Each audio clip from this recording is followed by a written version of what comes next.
Et on en vient donc à ces producteurs de lavande inquiets en Provence parce que la production, les coûts sont de plus en plus difficiles, prennent de plus en plus de place. Thomas, la production de lavande mise en péril chez certains producteurs qui n'arrivent plus à faire face à la crise.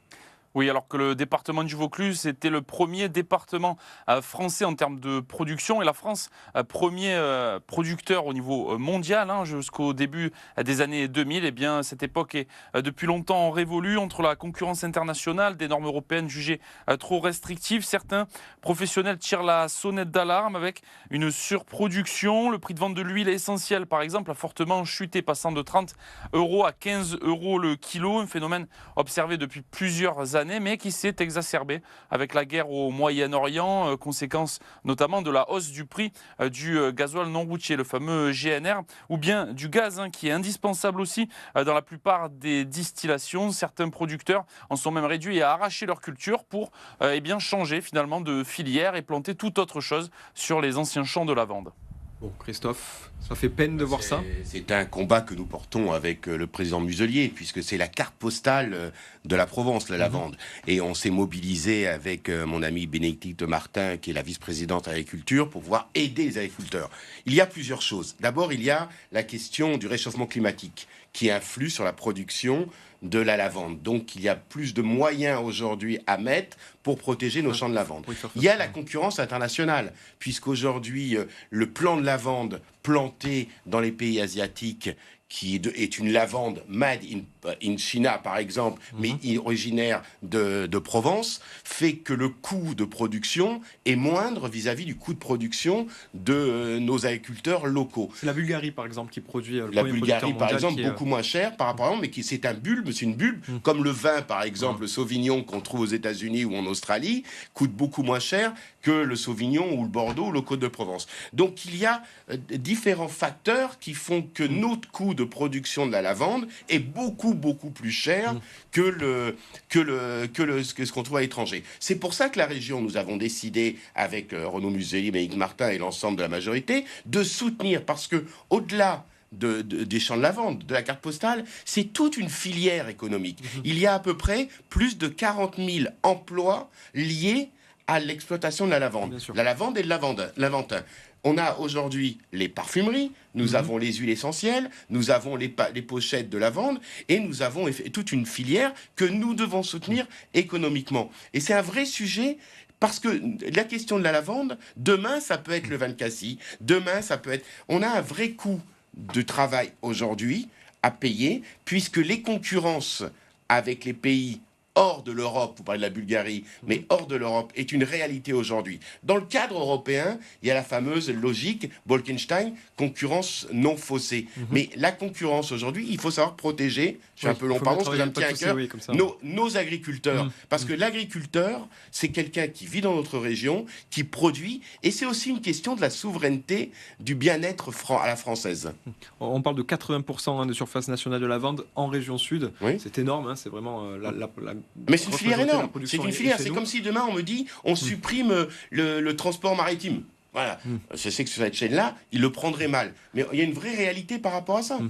Mohamed, peut-être sur cette question-là, plus largement, c'est même l'image de notre région qui peut être mise à risque. Ça me désole quand même, parce que la lavande, je me rappelle des petits avant, je voyais beaucoup plus de champs de lavande. C'était vraiment un symbole provençal. Et d'ailleurs, une fois, j'avais amené des jeunes de la paternelle dans les Alpes, pour une sortie sur la journée, et au retour, je m'étais arrêté à Valençol pour leur faire le plateau de Valençol, t'as raison. Voilà, leur faire visiter les champs. Quand on est éducateur aussi, d'apprendre. Ah oui, la culture, bien sûr. La culture se perd. La culture se perd chez nos jeunes. Qu'on vienne d'un quartier ou bien d'un endroit plus aisé.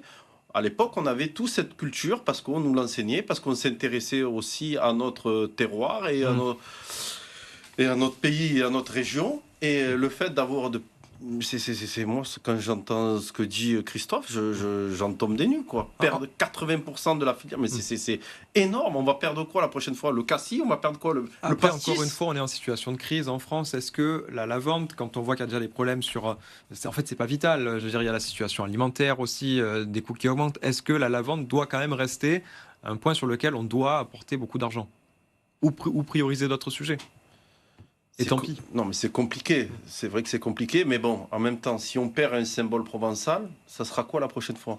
Qu'est-ce qu'on va perdre? C'est plus large que seulement... C'est ça, c'est la défense de notre terroir et de notre territoire. C'est important ce que dit Mohamed, parce que tu poses une question très juste par rapport aux jeunes. Moi, je suis éducateur spécialisé. Pendant des années, je travaille dans les quartiers nord, comme toi, je suis un peu plus âgé.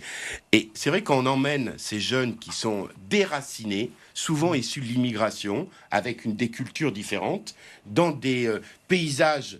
Ils retrouvent des racines. Je donne l'exemple, par exemple, de la chèvre du Rove. Beaucoup de jeunes, moi à l'époque, j'ai 60 ans, il y avait beaucoup de jeunes qui étaient de la deuxième génération, qui arrivaient de Kabylie, qui arrivaient du Maroc, qui arrivaient d'Algérie, où la culture de l'élevage des chèvres était importante, et les jeunes retrouver certaines valeurs qu'il portait. Et il y avait des ponts qui se construisaient. Vous savez, je dis toujours ce plateau, moi, la Méditerranée, c'est une région magnifique où je construis des ponts et pas des murs. Et prendre cet exemple de la lavande appartenant au patrimoine historique de la Provence et le partager avec des jeunes qui n'ont pas forcément cette culture-là, mais qui ont une culture agricole, ils retrouvent des liens. Combien de jeunes aujourd'hui que tu as connus, enfin moi, qui voulaient faire des métiers agricoles? Je sais pas, dans le jardinage. Est-ce que ça manque à l'école, ça aussi? Sans perdition, t'as raison, t'as vu? Est-ce que dans les programmes scolaires, par exemple, on parle pas assez de ces productions de lavande, d'agriculture? On n'en parle plus, je trouve. Même les gens ne s'intéressent plus à ça. Déjà, c'est compliqué avec les réseaux sociaux, l'électronique et la société de consommation dans laquelle on est aujourd'hui, parce qu'aujourd'hui, c'est je veux de suite, je veux les baskets, je veux si. On n'est plus dans cette richesse de territoire, d'aller découvrir d'autres paysages, de s'intéresser à notre culture. Ça, c'est fini, et c'est ce que j'essaye aussi d'inculquer à nos jeunes, parce que pour moi, c'est la plus grosse des richesses. Nos paysages, tu as raison. Alors, voilà. C'est un peu changé avec le Covid. Je ne sais pas si tu as ressenti ça, mais moi, je vois... C'est vrai quand on a le prisme marseillais de nos arrondissements, souvent, j'en parle avec mon ami Yvan, du 3e arrondissement, il a du mal à s'extraire. Mais quand on sort de Marseille...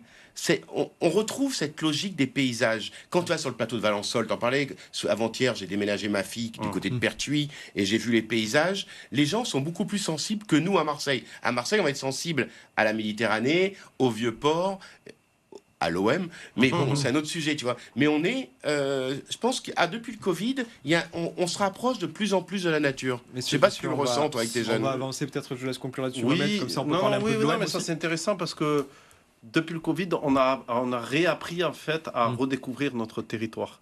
Et donc, c'est vrai qu'on a beaucoup plus de monde qui va faire des randonnées, qui va... Et pourtant, on a toujours des conséquences sur nos producteurs. Donc, qu'est-ce qui ne marche pas? Alors, si on arrive à plus se tourner vers cette culture-là... Mais après, ça prendra du temps. C'est le coût de production et la concurrence étrangère. Mais moi, quand je viens d'apprendre qu'en fait, je viens de l'apprendre maintenant, des champs de lavande en Bulgarie ou en Chine. Pour moi, la lavande, c'était exclusivement provençal. Peut-être que je ne suis pas sorti de mon bled, mais, de la lavande bulgare ou chinoise. Je pense que peu de monde est au courant. Oui. Et tu connais le premier producteur de fleurs au monde après la Hollande? Alors, je vous donne le... moi, je l'ai pas. Alors, allez-y. C'est le Nigeria. Ah bon. Ouais. Et les avions partent, des avions frigorifiques, l'impact sur la planète. Ouais. Donc il y a vous pouvez voir sur Internet. Le Nigeria produit aujourd'hui des fleurs et inonde. Je laisse conclure là-dessus. Inonde nos marchés européens avec des avions frigorifiques qui décollent du Nigeria pour arriver dans le coût écologique des fleurs. Il y a une production locale, il y a une production en Hollande, européenne, non. Aujourd'hui, le Nigeria se positionne comme un des leaders de production de la fleur. Mais ça, Messieurs, on va terminer. Personne ne le sait. Nos jeunes, j'aimerais bien qu'on leur pose la question et je pense qu'ils ne le savent pas aussi. Même nos fleurs ne font plus partie du terroir. Vous pouvez vérifier, moi j'ai appris ça l'autre jour. Bon, on a entendu en tout cas là aussi votre avis sur ce sujet-là. On va parler de l'OM pour terminer cette émission.